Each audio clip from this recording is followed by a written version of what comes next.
Բարև ձեզ արգելի հետևորդներ, մենք շարունակում ենք կարևորագույն թեմաների քննարկումները։ Այս պահին ես զրուցել եմ քաղաքագետ Ռոբերտ Մարգարյանի հետ։ Շնորհակալ եմ, պարոն Մարգարյան, մեզ միանալու համար։ Ես եմ շնորհակալ։ Նախորդ շաբաթ մամուլի ասուլիսով հանդես եկավ Ռոբերտ Քոչարյանը, երկրորդ նախագահ։ 2.5 ժամ տևեց գրեթե ասուլիսը։ Նախաբան հնչեցին հարցեր, դուք այդ 2.5 ժամից 3-4 որ կետերը կառանձնացնեք, որոնք համարում եք գլխավոր ուղերձները, որոնց պետք է ուշադրություն դարձնել, խնդրեմ։ Շնորհակալություն։ Կարծում եմ առաջին բաժինը, որ ամենակարևորն էր, դա ներածական բաժինն էր, որ դրանով էր հենց նախագահ Քոչարյանը սկսեց։ Ես մի քանի անգամ այս շաբաթվա ընթացքում առիթ ունեցել եմ դրա մասին խոսելու, դա Վաշինգտոնյան փաստաթղթերի մասին կամ այդ խաղաղության հռչակագիր կոչվածի մասին շատ հստակ իր դիրքորոշումը եւ տեսակետներն են, որոնք նախագահ Քոչարյանը արտահայտեց։ Այնքան կարևոր էր, ես կարծում եմ, որ ինքը չսպասեց հարցերի միջոցով այդ մասին իրեն հարցումներ տրվի եւ հարցերի ընթացքում բացատրի։ Ինքը ներածական բաժնում արդեն պատրաստված քարտեզներով, կարծում եմ դուք եք ներկա եք այդտեղ, եկել էր ներկայեր եւ թվերով, կարծում եմ խոսեց։ Մանրամասնությունները արդեն իր հարցազրույցի ասուլիսի ընթացքում կարելի է գնալ ժամանակը խնայենք, մանրամասնություն չանդրադառնանք, բայց շատ հստակ էր իր ասածը, որ թեև այդ փաստաթուղթը մեր կողմից այդպես ասած որպես կապիտուլացիա է որակվում եւ վատ փաստաթուղթ միջազգային տրամաբանություն կա, բայց ճիշտ աշխատելու դեպքում իշխանապողության դեպքում, եթե Հայաստանում լինի ազգային, այդպես ասած, արժեքների կարճած իշխանություն, ով ունի բանակցային կարողություններ եւ կարող է բանակցել, նույնիսկ այդ ամենավատ փաստաթուղթը կարելի է վերածել փաստաթղթի, որից Հայաստանը շահող կողմ է դուրս գալու եւ ստեղծել իրավիճակ, որ կամ Հայաստանը կշահի, կամ ընդհանրապես Ադրբեջանը այդտեղից դուրս կգնա, կամ եթե չի իրականություն դառնա, դա կլինի ոչ թե մեր պատճառով, այլ ուղղակի Ադրբեջանը կհրաժարվի այդ ամեն ինչից եւ պատասխանատվությունը կկրի ինքը։ Շատ հստակ է նախագահ Քոչարյանի առաջարկը, որ այդ ամեն ինչը պետք է նկատել ոչ թե միայն, ասենք, մի այդ 30-40 կիլոմետրանոց ճանապարհի մեջ, որ TRIP անվամբ անունը փոխել են Զանգեզուրի միջանցքին, դրել են TRIP հայ ժողովրդի խաբելու համար, դրանով է պայմանավորված, այլ նաեւ կարելի է դա ենթադրել մի ավելի մեծ փաթեթի մեջ, որը նաև իր մեջ ընդգրկում է, ասենք, երասխ Ջուլֆա Իրան երկաթգիծը, որի թե կարող է շահել Հայաստանը, թե կարող է շահել Իրանը, եւ թե այդ ամենի կողքին նաև Միացյալ Նահանգների համար ավելի տնտեսապես եւ աշխարհագրական առումով շահավետ կլինի, որտեղ այնտեղ ինքը մի հատ 30-40 կիլոմետրանոց տարածք է վերահսկում Հայաստանում, բայց այստեղ այդ վերահսկվող տարածքը իր միջոցով շատ ավելի մեծ է լինում, բնականաբար այդ տնտեսական շահը, որ ստանալու ենք, ավելի շատ մեծ է լինելու։ Եվ շատ հստակ է իր ասածը, որ այդ TRIP ճանապարհը այսօր միայն հետաքրքրում է Ադրբեջանին եւ Թուրքիային, քանի որ դրանից օգտվողներ հիմնականում լինելու են նրանք, մյուսները ուրիշ ճանապարհներ ունեն օգտվելու համար, բայց այդ երածխ Ջուլֆա եւ Իրան այդ երկաթգիծը, եթե հնարավոր լինի շահագործման ազդմեն, դրա արդեն շատ ավելի մեծ աշխարհագրական նշանակություն ունենալու։ Պարզ էր կարծում եմ իր ասածը, եւ մի տեսակ ես տան կալեցի որպես առաջարկություն նաեւ Միացյալ Նահանգներին, որ դու կարող ես ներդրում կատարել Հայաստանի ընդդիմության վրա եւ ստանալ շատ ավելին, քան այն ինչ որ այսօր դու ստացել ես Նիկոլից։ Մի բան էլ ես շատ եմ շեշտել այս շաբաթվա ընթացքում, որ Ադրբեջանն ու Թուրքիան առայժմ ժամանակավորապես են, ես կարծում եմ, այդ հռչակագրի հետ համաձայնել, դրա պատճառով էլ վերջնական ստորագրում չի ունեցել, որտեղ նրանք հույս ունեն ժամանակի ընթացքում Միացյալ Նահանգների հետաքրքրությունը կպակսի, այդ թրիփեց ձևաչափով չի լինի, ամերիկացիները կթողնեն այդտեղից կգնան, բայց ամեն դեպքում Նիկոլի տրված ստորագրությունը կա այդ միջանցքի կապակցությամբ, հետո իրենք փորձելու են գալ այդտեղ դա ուրեմն վերահսկողության տակ արդեն։ Մի շատ կարևոր բան էլ, որ նախագահ Քոչարյանը մատնանշեց, հավանաբար շատերը նկատեցին, դա այն էր, որ եթե Իրանը կանգնի երկու ընտրության դիմաց, որ այդտեղ պիտի այդ միջանցքը վերահսկվի Իրանի կողմից, թե ամերիկացիների կողմից, եւ չլինի ուրիշ տարբերակ, ասենք հայերը Հայաստան բոլորովին հրաժարված լինի, ինչ կլինի Իրանի ուրեմն ընտրությունը, նախագահ չպատասխանեց այս հարցին, ասեց չունեմ պատասխանը, բայց ես ունեմ, բնական է, որ Իրանը եթե պիտի ընտրություն կարի կատարի Ադրբեջանի եւ Միացյալ Նահանգների մեջ, իրեն ավելի ձեռնտու Ադրբեջանին ընտրել, քան Միացյալ Նահանգներին վերջին հաշվով։ Սա վտանգավոր իրավիճակ է ստեղծում, բայց նախագահի առաջարկած ձևաչափով կարող է ուրեմն իրավիճակը փոխվել։ Նաեւ կարծում եմ ներքաղաքական հարցերի մասին, որ նախագահը խոսեց Նիկոլ Փաշինյանի վերընտրության 0 շանսի մասին, նաեւ ընդդիմության դաշտում տեղի ունեցող ձևակերպումների մասին, դրանք բոլորը իսկ կարծում եմ կարևորության ունեցող թեմաներ էին, որ անդրադարձավ նախագահը։ Պարոն Արքան, իմ տպավորությամբ ասուլիսը այնքան հաջողված էր, որ քաղաքացիական պայմանագրի իշխող այս խմբակցության մոտ չկային հակաթեզեր եւ ստիպված իրենք հորինում էին մտքեր, որոնք Ռոբերտ Քոչյանը չէր ասել, օրինակ միութենական պետության մասին, հա, կամ հակաամերիկյան դիրքորոշման մասին, այնինչ դուք էլ նկատեցիք, որ երկրորդ նախագահը ավելի շատ Հայաստանի շահից ելնելով պատրաստ էր Միացյալ Նահանգներին այլ առաջարկ անելու ճանապարհը, որպեսզի շարունակվեր Նախիջևանով եւ Միացյալ Նահանգները ավելի մեծ օգուտներ ստանա։ Եա բնականաբար Հայաստանի օգուտը հաշվի առնելով, հա, որ մենք էլ երասխից պիտի միանայինք այդ ճանապարհներին։ Ինչ է սա նշանակում, ինչու էին թողել ասուլիսը, որտեղ հնչել են մտքեր եւ իրենք հորինում էին մտքեր եւ պայքարում են այդ մտքերի դեմ։ Մի կողմից հասկանալի է, իրենց լսարանը պատրաստ է դա ուտել, հա, այդ կեղծ տեղեկությունը, բայց adekvat ցանկացած մարդ հասկանում էր, որ Ռոբերտ Քոչյանը նման մտքեր չի ասել, այսինքն չի ասել չեղարկել օգոստոսի 8-ը, ավելին Ռոբերտ Քոչյանը հատուկ ընդգծեց, որ Միացյալ Նահանգները այն պետությունը չէ, որի հետ կարելի է փաստաթուղթ ստորագրել ու չեղարկել։ Եվ այսպես շարունակ։ Որն էր պատճառը սրա խնդրեմ։ Կարծում եմ տրամաբանությունը, որ կա խոսքի մեջ, որտեղ եթե կա քո խոսքի մեջ տրամաբանություն, վերջին հաշվով ցանկացած ուղեղ տրամաբանություն ավելի հեշտ անցալում եւ նախագահ Քոչարյանի խոսքի մեջ կար տրամաբանություն, այն որ ինքն ասեց լրիվորեն տեղավորվում է տրամաբանության մեջ, որտեղ մենք պիտի այդ ձևաչափով աշխատենք, պետք է լինի ամեն ինչը։ Մենք նայենք այդ փաստաթղթի մեջ, այդտեղ կա փոխադարձության սկզբունք, եթե հիշեք Նիկոլ Փաշինյանը շարունակաբար այդ փոխադարձության սկզբունքի վրա շեշտում է, որ այդտեղ ինչ որ լինի, պիտի լինի փոխադարձության սկզբունքով, բայց ամեն անգամ իրեն կամ Արադ Միրզոյանին կամ մյուսներին եթե հարց են տալիս, բա Հայաստանի այդ բաժինը որտեղ այդ փոխադարձության սկզբունքի մեջ, նկատում եք այդպես թեման բռնցնելով անցնում են չեն պատասխանում, որտեղ չունեն այդ իրենց այսօրվա ձևաչափի մեջ չկար։ Բայց նախագահ Քոչարյանը հենց հիմք ընդունելով Նիկոլ Փաշինյանի ստորագրած այդ փաստաթուղթը փոխադարձության սկզբունքը, այդ փոխադարձության սկզբունքի վրա մատը դնելով եւ շեշտը դնելով, որի երաշխավորը պետք է լինի Միացյալ Նահանգները, եթե ստորագրելա, պիտի գա փորձի այդ փոխադարձության սկզբունքներ կյանքի կոչել, արդեն իսկ Հայաստանի համար շահավետ մեկ տարբերակ առաջարկում, որը կարծում եմ ցանկացած տրամաբանող ուղեղ հասկանում է, որ այդ շատ ավելի լավ տարբերակ է նախագահ Քոչարյանի առաջարկածը, քան այն ինչ որ այսօր մենք եթե ստանալու եք Նիկոլ Փաշինյանի ուրեմն տարբերակով։ Իսկ ինչ վերաբերում է հաճախ Ռոբերտ Քոչարյանին մեղադրում են, ասում են ռուսական քաղաքականությունը առաջ տանում, ես ինչ գիտեմ ռուսամետության մեջ են մեղադրում նրան եւ նրա աջակիցներին, բայց այն առաջարկը, որ Ռոբերտ Քոչարյանը ներկայացրեց, կարծում եմ շատերի համար անակնկալ էր, որտեղ դրանից ավելի ամերիկամետ առաջարկ չեմ կարծում, որից մեկը կարող է ներկայացնել։ Նախագահ Թրամփ հաստատել էր 30-ից 40 կիլոմետր, Ռոբերտ Քոչարյանի առաջարկը դրա 4-ից 5 անգամ ավելի շատ ճանապարհ վերահսկվող ճանապարհ է,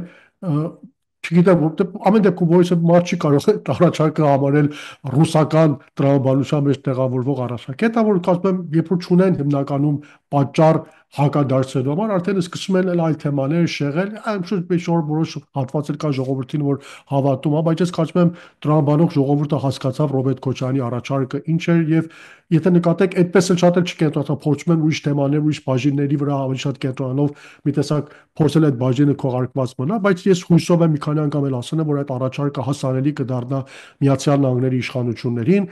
որտեղ մեկը միաժամանակ հետո Ադրբեջանը քարակցելու թույլ չի տալու, որպեսզի այդ ձևաչափով, որ իրենք են ցանկանում, իրենց համար ձեռնտու չի Միացյալ Նահանգների կողմից վերահսկվող ճանապարհ, քանի որ անգամներ Ադրբեջանն ասել է, որ ինքը ցանկանում է առանց վերահսկողության ճանապարհ ունենալ։ Եթե պիտի մի երրորդ երկիր վերահսկի իրենց մուտք ու ելքը այդ ճանապարհ, իրենք այդ նույն ճանապարհը այսօր Իրանով ունեն, որի միջոց վերահսկում է Իրանի միջոցով, ինչա տարբերվում Իրանով գնան թե այդ ճանապարհով որ Հայաստանով անցնում եւ մի փոքր գուցե կարճ լինի, բայց վերահսկվում ամեն դեպքում ուրիշի միջոցով։ Թուրքիայի եւ Ադրբեջանի ցանկությունը իրենց միջոցով վերահսկվող ճանապարհ անելու են ամեն ինչ, որ Միացյալ Նահանգները թողնի այդտեղից գնա եւ հետո իրենք վերահսկեն։ Բայց շեշտում եմ նախագահի առաջարկը շատ ավելի ձեռնտու կարծում եմ լինի Միացյալ Նահանգների համար։ Հույսով եմ որ հասանելի Պարոն կդառնա Արքան, իրենց եւ կհասկանան առաջարկը։ դուք կարծում եք Քոչարյանի առաջարկը հետաքրքրելու է Տրամփին։ Դա Քոչարյանն էլ ասաց Տրամփը բիզնեսմեն է եւ շատ լավ է նկատել, որ նրա համար տնտեսական շահերը շատ ավելի կարևոր են, քանի որ հիմա Նիկոլի կողմից մի հատ առաջարկ եղել է, այս պայն իր համար շահավետ առաջարկ է եղել, դա ստորագրել է։ Հիմա Նոբելյան այդ խաղաղության մրցանակն այդ կողմ տնենք, հիմա մտածում եմ թե կա մի ներդրում կանեն ճանապարհ կսարքեն այդտեղից մի փող էլ կաշխատեն, որպես այդ իրենց ներկայությունը տարածաշրջանում էլ կամրագրեն, բայց ինչպես նախագահ Քոչարյանը ասաց, Տրամփը բիզնեսմեն է, շատ լավ է հասկանում, այդպես ասած, առևտուրը, եւ այն առաջարկը, որ նախագահ Քոչարյանը տվեց, շատ ավելի թե տնտեսապես, թե աշխարհագրական առումով շահավետ է, եւ ես կարծում եմ այդ առումով պիտի հետաքրքրի նախագահ Տրամփին։ Ասում եմ, եթե հասանելի դառնա իրեն։ Պարոն Արքան, ներքաղաքականին գանք, հետաքրքիր է, որ Ռոբերտ Քոչարյանի խոսքը բավական անհանգստացրել էր Միքայել Մինասյանի շրջապատին, մասնավորապես Սամվել Ֆարմանյանը մի գրառում էր արել, որտեղ երեք Քոչարյանի խոսքից իր համար երեք սցենար էր բացվում։ Բառացի չասեմ, հիմնական միտքը այսպես սեղմեմ եւ ասեմ, առաջինով որ Ռոբերտ Քոչարյանը Նիկոլ Փաշինյանը ունի ինչ-որ պայմանավորվածություն իշխանություն վերցնելու, երկրորդը որ մոլորեցնում է, չէ որ չի ճանաչում հայ ժողովրդին եւ չի հասկանում ինչ Ժողովրդին չճանաչում։ եւ երրորդը որ խափում է ժողովրդին, մոլորեցնում է, լավ իմանալով որ չի հաղթելու, մաքսիմում ընդդիմադիր է լինելու իր խմբակցությունը խորհրդարանում, փորձում է ժողովրդին տրամադրել, որ գնալու ենք հաղթելու ենք։ Ինչու այսպիսի արձագանքների վերջո այս մարդիկ, որոնք իբր խոսում են ընտրությունների դեմ, իրենք այս բան թեժ պատրաստվում են ընտրություններին մասնակցել։ Լավ, արմատական տեխնացուն է, էլի, թող դա բացատրեն։ Ուրեմն Սամվել Ֆարմանյանի գրառում միակը չէր, մի քանի հոգեր զուգահեռ նույն թեզն է առաջ տանում։ Հիմնականում նախագահ Քոչարյանի հայտարարության մասն է, որ հաջորդ ընտրություններում Նիկոլի վերընտրության շանսը գրեթե 0 է։ Իհարկե դա կոնտեքստից հանված արտահայտություն է, որտեղ դա ուներ շարունակություն այդ հայտարարությունը, որ եթե սխալներ թույլ չտանք։ Այդպիսի նախադասություն է մոտավորապես նախագահ Քոչարյանն ասաց, ասինքն այս ամբողջությունը պետք է նկատի առնենք։ Եթե սխալներ թույլ տանք, ինչպես իհարկե ոչ թե նախագահ Քոչարյանը, մյուս թեմը, որի մեջ մտնում են նաև այդ նույն Սամվել Ֆարմանյանը եւ մյուսները, այս սխալները, որ 2021 թվականին թույլ տվեցին, 2026-ին կկրկնվի նույնը։ Չպետք է այդ սխալները թույլ տանք։ Այդ հայտնի գրառման շատ հետաքրքիր էր, որտեղ այս մարդիկ նույնիսկ չգիտեմ իրենց ինչպես են մտածում, որտեղ եթե այդտեղ նախագահ Քոչարյանի անունը հանես այդ մի քիչ ձևակերպես եւ impeachment բառը տեղավորես, այդ երեք տարբերակները լրիվորեն տեղավորվում են impeachment-ի այդ օրակարգով, որ իրենք են անում, եթե մեկը impeachment-ով մտածում է Նիկոլին կերասնի, այս մոտավորապես նույնն է, կամ ինքը պայմանավորված է, գիտի, որ որոշակի չափով ձայներ Նիկոլը տալու իրենց որպես իշխանությունը վերադարձնի Նիկոլը իրենց այսպես ժողովրդավարական կերպով, կամ իսկապես ժողովուրդ կտրված է իրականությունից, չգիտի ինչա կատարվում, ժողովրդային ընդվզում այդ պատկերացումով, որ իրենք են պատկերացնում, պիտի բերեն ժողովուրդ մի քանի առանձնարոքանոց ճնշում, գործադրեն ԿՊ-ն միանա, դա տեղի չունենալու կտրված են, կամ էլ թե չէ ապա կողմնորոշում են ժողովրդին ինչ որ օրակարգի շուրջ, այսպես ասած, ձևակերպելու, որ այս ամեն տարբերակ երեք տարբերակներն է, որ հիմնականում գոյություն ունի։ Եվ կարծում եմ հիմնական նպատակը նույնն է, որտեղ մարդկանց նախագահ Քոչարյանն արդեն երկրորդ անգամ իր հայտարարությունը կրկնեց, որ հիմնականում երկու քաղաքական այս պահին հիմնական ընդդիմադիր ուժեր կան, որոնք ազգային ժողով, հաջորդ ազգային ժողով մուտք գործելու երաշխավորված հնարավորությունն են, դա Հայաստան դաշինքն է եւ մեր ձևով շարժումն է։ Այսօր սոցիալական հարցումներն են մոտավորապես նույնն են ցույց տալիս, եթե Նիկոլ Փաշինյանին դուրս տնենք, որ ունի որոշակի տոկոսով ձայներ որպես իշխանություն ամեն դեպքում, ցավալիորեն մեր ձևով շարժումն է Սամվել Կարապետյանի եւ Ռոբերտ Քոչարյանի գլխավորած հիմա շարժումն է լինելու հաջորդ ընտրություններին Հայաստան դաշինք կլինի կամ ուրիշ անվատակ, այն որ կձևավորվի ամեն դեպքում Ռոբերտ Քոչարյանի շուրջ։ Նախագահ Քոչարյանը շատ հստակ էլ ասաց, ես կարծում եմ սա էլ կարևոր է, որ իրենք ողջունում են ցանկացած երրորդ ուժի ներկայություն, եթե նա ուժը կկարողանա ուրեմն ձայներ հավաքել, բայց դա արհեստականորեն չի կարող լինել, պետք է բնական ձևով այդ ուժ առաջանա, ինչպես օրինակ ձևավորվեց նոր ձևով մեր ձևով շարժումը Սամվել Կարապետյանի շուրջ։ Արման Թաթոյանի դեպքում ես կարծում եմ ես դեմ չեմ եթե կարող են հավաքել այնքան բավարար ձայներ, որ ազգային ժողովում հաջորդ ազգային ժողովի այդ շեմն անցնեն, մուտք գործեն, մանդատ ունենան եւ իրենց մանդատները հետո բերեն միացնեն, թող կան անեն, ով է դեմ այդ ձևաչափով աշխատելուն։ Բայց բոլորս էլ գիտենք ամեն դեպքում սրանք մանր-մունր շարժումներ են, որոնք այդքան ձայներ չեն կարողանալու շահել։ Հիմնականում նպատակը, այդպես ասած, ակակողմնորոշելն է քաղաքական դաշտի եւ այդ է վտանգը, որ դու գազ քաղաքական ուժ ձևավորես, փորձես համախմբում ստեղծել, չկարողանաս, հազիվ կարողանաս 1% հավաքել։ Ես այսօր քիչ առաջ իմ լայվի ընթացքում էլ ասել եմ, որ հաճախ մեղադրում են, որ ընդդիմությունը փոշիաց ձայներ է փոշիացնում։ 2021 թվականին միակ քաղաքական ուժը, որ ձայն չի փոշիացրել, Հայաստան դաշինքն է եղել, որտեղ շեմը անցել է, մտել ազգային ժողով, իր շահած բոլոր ձայները վերածվել են մանդատների եւ օգտագործվել են այդ մանդատները։ Մյուս քաղաքական ուժերն են ձայն փոշիացրել, ովքեր իրենց ամբիցիաներից ելնելով չեն համախմբվել, ամեն մեկը փորձել է մի հատ Նապոլեոն Բոնապարտի դիրքում դերկանալ, ինքը փրկիչ լինել, ձայն են փոշիացել եւ դուրս են մնացել։ Ես կարծում եմ, եթե պիտի ինչ-որ քննադատություն լինի ուղղվի դրանց, ասում եմ Արման Թաթոյանը, եթե կարող է ձայն կամ որևէ ուրիշ մեկ, եթե կարող է այդ շեմը հավաքել, մուտք գործել ազգային ժողով եւ Գյումրի տարբերակով օգնել, որպեսզի Նիկոլը դառնա իշխանություն, ողջունելի է, բայց եթե պիտի գա ձայն փոշիացնի, ես կարծում եմ դա լինելու է քննադատության արժանի աշխատանք։ Պարոն Մարկյան, դուք հենց առաջին օրվանից հետևում եք այս impeachment այսպես կոչված impeachment-ի գործընթացին։ Վերջերս Սերժ Սարգսյանը հայտարարեց, որ իրենք կապ չունեն impeachment-ի հետ, այսինքն իրենք չեն նախաձեռնողներ impeachment-ի։ Հասկանալի է, որ գործընթացը չեն կարողանում առաջ տանել եւ հիմա Սերժ Սարգսյանը մնացել է Հովիկ Աղազարյանի հույսին, Հովիկ Աղազարյանը ինչ կորոշի, բայց արդյոք արդար է եւ արդյոք լուրջ է ըստ նախագահական կարգավիճակից նման խոսք ասել մենք չենք նախաձեռնողներ, լավ ում են հիմարի տեղ դնում, ով հավատաց այդ խոսքին։ Շնորհակալ եմ, որ հարցը տվեցի, ես այս թեմայի մասին ուզում եի խոսել իմ լայվի ընթացքում քիչ առաջ ունեցել եմ մոռացալ խոսել, լավ եմ ձեր մոտ կխոսեմ Սերժ Սարգսյանի այդ հայտարարության մասին։ Հետաքրքիր էր այդ հայտարարությունը ինձ համար, գիտեք ինչ առումով, որ եթե հիշեք մի քանի ամիս առաջ էր նախագահ 2-3 ամիս առաջ էր գուցե որ այս նույն դատարանից դուրս ճապազուրիչների ժամանակ երբ իշխանապողության համար մասին հարց տվեցին, Սերժ Սարգսյանը ասաց, նախագահ Սարգսյանը ասաց, որ իրենք ունեն իշխանապողության շատ հստակ պլան եւ պլանով առաջնորդվում են եւ աշխատանքները հերթով կտեսնեք ինչ են ուզում անեն։ Երբ ես impeachment-ի թեման առաջ եկավ, ամեն ասում են դա ուրեմն հենց այն թեման է, որ իրենք են ձևակերպել, իրենց այդ ունեցած պլանն ու նախագիծն է իշխանապողության համար։ Հիմա մի քանի օր առաջվա Սերժ Սարգսյանի հայտարարությունը շատ հետաքրքիր էր, որտեղ ասեց, որ դա նախաձեռնությունը իրենցը չի, ինչ որ ուրիշները նախաձեռնությունը սկսել են, իրենք հետո եկել են միացել են։ Հիմա տրամաբանորեն կարծում եմ բոլորիս մոտ հարց առաջանա, բա այդ երրորդ այդ նախաձեռնությունը, որ իրենք ունեին իշխանապողության համար, ինչ եղավ, որն էր այդ նախաձեռնությունը, երբ են հրապարակ նետելու, դա արդեն 2026 թվականին քանի ամսից ընտրությունները նախագահ Քոչարյանը շատ ճիշտ ասաց, որ մինչև փետրվար կարելի է սպասել այս ամեն ինչին։ Փետրվարից հետո, եթե ոչինչ մեկը խոսեց impeachment-ի մասին, անլուրջ է, գիտեք, փորձում են ընդհանրապես դա ամենասխալ բանը կլինի դրանից հետո impeachment-ի մասին խոսալ եւ չզբաղվել ընտրություններով։ Հիմա ինձ համար տրամաբանորեն կամ կարծում եմ շատերի համար հարց է ծագում, եթե impeachment-ն էլ չի հանրապետականների իշխանապողության նախագիծը, բա ո՞րն է իրենց իշխանապողության նախագիծը, որ ձևակերպել էին երբ են հրապարակ նետելու։ Ես հույսով եմ, որ այդպես մի բան ասած չլինի նախագահ Սերժ Սարգսյան հիմնականում կլինի։ Բայց ես կարծում եմ, ես նախագիծը հենց այս նախագիծն է, բայց այնքան անորակ նախագիծ էր